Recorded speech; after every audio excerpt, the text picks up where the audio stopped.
So at different levels, it costs different things. In general, what is SEO? SEO is about moving your website up in search engines for specific keywords, right? You can do that with no cost. If you have the expertise and you have the bandwidth to do so, SEO can cost literally nothing. You can get an AI writing tool. You can do your own outreach. Emails are free. That's how you build backlinks. You can, of course, teach yourself technical sides. So like how to fix certain things on your website that are a little bit more technical. So as an individual, it could cost you literally nothing to do it.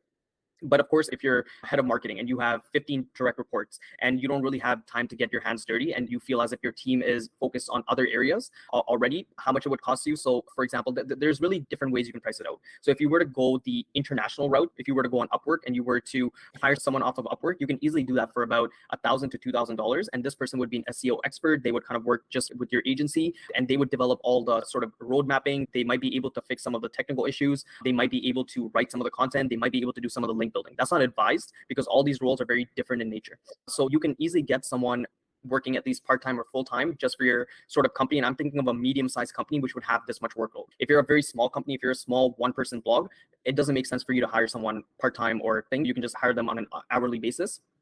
But yeah, you're most likely going to be spending anywhere from $500 to $2,000, depending on how much time they need from you. So easily you can sort of go that route. You can hire someone for $1,000, $2,000. They would do the entire strategy. Of course, they would be overseas. So you would have to do a lot of training to kind of onboard them onto your service and just how the market works in your space. But they'd be able to do that.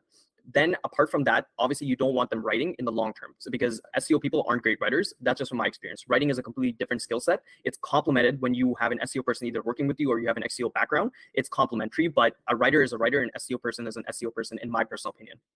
So you would be hiring writers. Once again, if you wanted to, excellent content costs anywhere from, in my personal opinion, $150 all the way up to $500.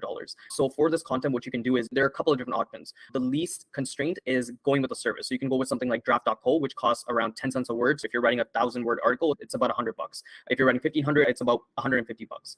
They write great content. Now there's different levels of those agencies as well. So draft.co would be middle of the row, great consistent content. Something a little bit lower would be maybe, there was a company called Epic, right? I don't know if it's in service anymore. I can't really name any of these because I don't use any of them. None of my clients want low quality content, so I don't really know what to speak on them, but you can find them is what I'm trying to tell you. And that type of content will cost you anywhere from $20 to $30, maybe $40 at max for like a 1,000, 1,500 word article. You can also go on Upwork and do the same thing. You can find writers who can create content in this price range. It's not going to be great, not well researched. You're going to have to do a lot of editing and you're going to have to do a lot of coaching. Once again, with this middle of the row service, they kind of do a lot of this work for you. And then obviously the same thing is true with writers. The more you pay them, the more likely you are to get better content. I'm not saying it's 100%, but there is a correlation between how much you're paying writers, how much time they're spending on it, and the overall outcome of the product. So really what you can do is services. So like there's low tier services such as the one Epic, right? I just mentioned. There's middle of the row services, draft.co, and then there's excellent services, which is like animals, which you could easily spend. I don't know what their minimum is, but I think it's like on average $500 to $800 an article, and you have to buy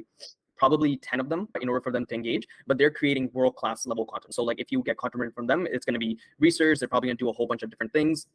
They're going to interview people. They're going to put in probably amazing images. They're going to do a little bit of distribution after it. So that will cost anywhere from like $500, $800 per article. And of course, there's writers as well. So the least commitment you can do is get one of these services on. The next level would be to get someone on a per word basis. So basically per article basis. So you hire a freelancer that's already worked in the space, and you basically, depending on their geography and depending on their experience, depending on the quality of work you're expecting and the level of research, you can hire someone for $30 per article. You can hire someone for $150 an article. You can hire someone for $500 to $1,000 per article. So that's, you can get content in place that way. So yeah, those are pretty much the two sort of ways you can bring in writers. So after the content's done, so you're looking to publish anywhere from like 4 to 6 articles a month. It actually depends on your market. If your entire market is publishing 20 times a month, that's how you're going to do it. And that's what I've seen in the real estate space. Very competitive. Big players like Remax and condos.ca, these companies are publishing a lot. They're publishing a ton of content all the time. So if you're in that type of marketplace, and maybe those two companies are bad examples, but I'm just kind of giving you an idea, you're having to publish maybe 20 times a month to be maybe competitive with them, because they're kind of going after a lot of different things. In other marketplaces, maybe you only need to publish 2 to 4 times a month. So you're going to have to really look at your marketplace to understand how much you need to publish, and you multiply that with the service you're kind of going with. Apart from that, you're going to have to factor in link building. So once again, the SEO person that you kind of bring in terms of costs. So you're looking at probably on average $1,000 for content. You're looking at around $2,000 for the specialist person. Then you're looking at probably around $1,000 for link building, because you're either going to have to hire an outreach person to basically go and build these sort of relationships. Actually, links are built in a couple of different ways. So links naturally are built by amazing content and PR. So people talking about you, et cetera, news publications picking you up. Maybe you invented something. Maybe you just got raised some money. So those are links. They're not great links. They're not relevant links for your website, but they're links nonetheless.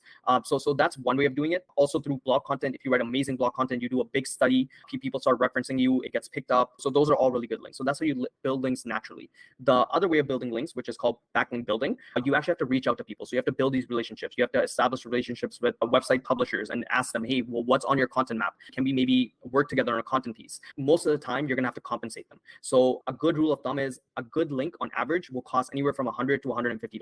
So you need to set aside that budget. And normally you should be looking to build, once again, depends on your marketplace, depends on where you want to get to. You're on average building maybe 5, 10 of these really good links per month to specific pages. Maybe you're building more, maybe you're building less, but that needs to be factored in. You can also get poor links, which are more like PBN type links, which will help you improve, but incrementally. You can get those for anywhere from like $10 to $20, maybe $30. And then obviously there's amazing links, which you've kind of had to work out a relationship with a really major blog on a very major website. This writer has multiple pieces on many different websites in a particular niche. And maybe you work out a deal that, hey, you know how you're mentioning your top 10 recommendations, maybe you also want to squeeze our name in there. And if you do that, obviously, if you want to monetize your blog in that way, we can also compensate you for making that effort. And those types of links cost anywhere from like $500 to $1,000. But then again, it really depends on many different factors. But all in, you're looking, and then you also have to factor in the web design and development work, because new pages need to be built. Certain things SEO people can't fix, so you need to get a developer in there. Depending on your CMS, whether if it's hard coded, then you might have to invest a lot into development help. It really depends, but you're looking at anywhere from $4,000 to $5,000 invested if you're in an average competitive niche and you're looking to make moves. Yeah.